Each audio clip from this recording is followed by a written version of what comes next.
When we think about the tools that we need to enhance our creativity or to make more money in our business, we usually think about incorporating tools like, learning how to paint better, learning more about composition, or learning how to improve social media, or how to grow an email list, or, marketing, things like that.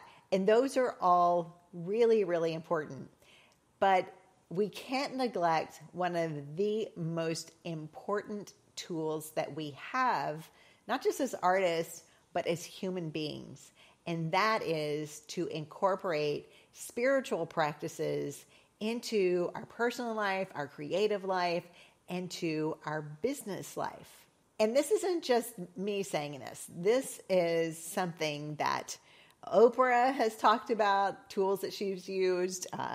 Steve Jobs has talked about this, J-Lo, Beyonce, Denzel Washington, like all of these really successful people have used these spiritual practices to not only, grow their businesses, but also it helps us to connect more to ourselves.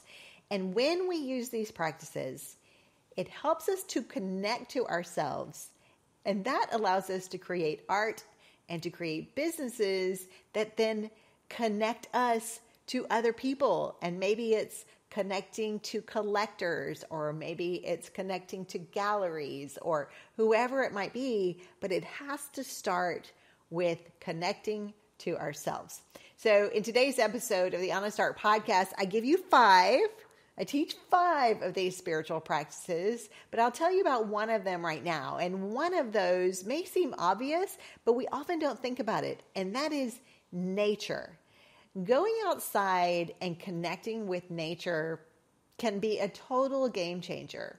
So whether it's, you're at the canvas and you're feeling really stuck and the painting has gone straight to fugly, as mine always do, one of the best things that we can do is to get our butt outside and go for a walk, right?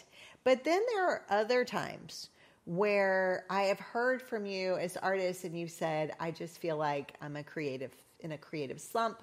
I'm not feeling inspired. I don't know what to do next. I'm just stuck.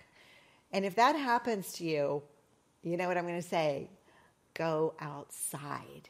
Because when we go outside, first of all, there is an energy to all living things. So you go outside, the trees, the birds, the butterflies, the flowers, all of these things. These are energetic living things. And so we are able to pick up on that energy, and it will enhance our vitality, and it will also enhance our creativity, because just think of all of the different things that we can notice.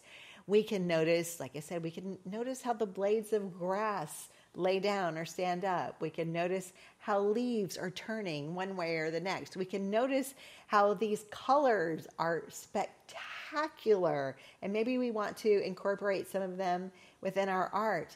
We can notice how the way the light slants through the trees and creates shadows. There's so many different ways to be inspired. That fills us up spiritually. It fills us up into our own vitality, into our essence. And one of the people that used to do this regularly was Frida Kahlo. Now, you wouldn't think about Frida Kahlo's work as necessarily like a landscape artist, or her paintings as landscapes. Not at all. But you can see that there are a lot of elements of nature within her work, whether it's florals or whether it's animals, things like that. And those items, those things in nature helped her to connect to herself, especially as she was doing her own self-portraits. So that's one of the spiritual practices that I talk about on today's Honest Art Podcast. There are 4 more. So head over to your favorite platform, take a listen to the Honest Art Podcast today, and you can fill yourself up.